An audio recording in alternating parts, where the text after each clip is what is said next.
The Assembly concluded the vetting and approved the appointment of one Ms. Anne Mwendwa Kananu as the Deputy Governor. Accordingly, the nominee assumed the office of the Deputy Governor, having taken prescribed oath of office.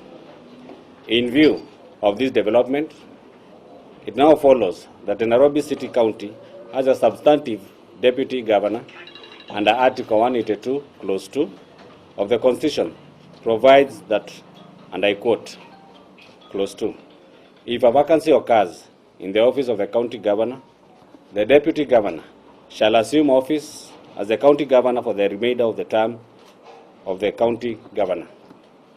Accordingly, I now therefore relinquish my acting as the Governor of Nairobi City County and resume my duties as the Speaker of the Nairobi County Assembly and allow Her Excellency Madam Anne Mwendwa Kananu to proceed and assume the office of the Governor in a substantive manner. I'm greatly honored to stand before you today, having taken the oath of office to serve as the Deputy Governor of Nairobi City County last Friday, the 15th January 2021. I once again affirm that I will lead from the front in heeding the call of His Excellency the President to radically improve provision of services in the city.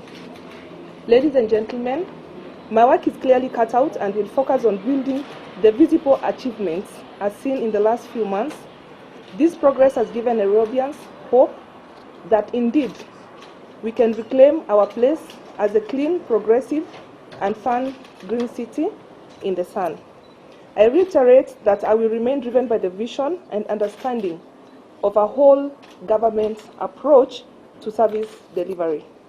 In the light, starting today, in partnership with the Nairobi City County Assembly, we shall embark on a public engagement that will invite views on the state of service delivery in the city and how to further improve the same.